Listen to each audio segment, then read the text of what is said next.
morning, student. Today we will start the new chapter of civics, that is chapter number 19, the union government, the executive. My dear student, as you know, we have already completed the chapter number 16, 17 and 18 of civics. So today we will discuss the chapter number 19 of civics, the union government, the executive. In chapter number 18, I told you about the legislature or the union parliament, that is the one of the organ of the union government. Today, I will tell you about the another organ of the union government, that is the union executive. The union executive comprises of the President of India and the Union Council of Ministers headed by the Prime Minister. So in this chapter we will discuss about the President, the Prime Minister, the Vice President of India and of course the Council of Ministers. The executive. What do you mean by the executive? The executive is the organ of the government which implements the laws made by the legislature and run the administration of the country. The Constitution of India provides for a parliamentary form of government. Keep in mind, in India we have the parliamentary form of government. Already I have discussed in chapter number 16.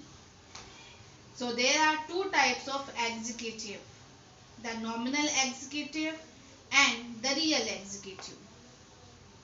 Who is the nominal executive? The President.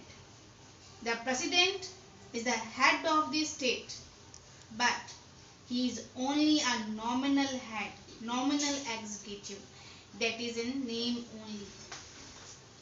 The real executive powers are exercised by the Prime Minister in consultation with the Council of Ministers. So the real executive is the Prime Minister. As I told you that the President is the nominal executive because she or he is bound to act on the advice of the Council of Ministers. My dear student, executive at the state level. At the state level like MP, Haryana, UP and some other states. So executive at the state level comprises of the governor, the chief minister and the council of ministers. And the union executive at the national level or central level comprises of the president, the prime minister and council of ministers. Now, the president. The qualification for the election is president.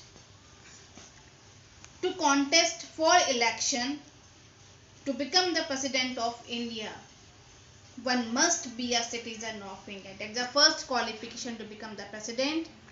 Should be a citizen of India. The second qualification, have completed the age of 35 years.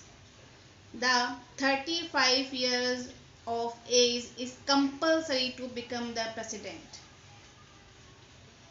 She or he should be qualified to be a member of the Lok Sabha, and last, should not hold any office of profit under the government at any level. Means he must not have a government job. He should not be a government employee. That is the qualification to become the president of India. Now next topic is tenure, time period. The tenure of president is 5 years. Means the president is elected for a period of 5 years, but he is eligible for re-election. Dr. Rajendra Prasad, The first president of Free India was the only president to have been re-elected for a second term. He continued to be in office from 1950 to 1962. My dear student, that's all for today. In the next video, we will continue the same, the president. Thank you and have a nice day.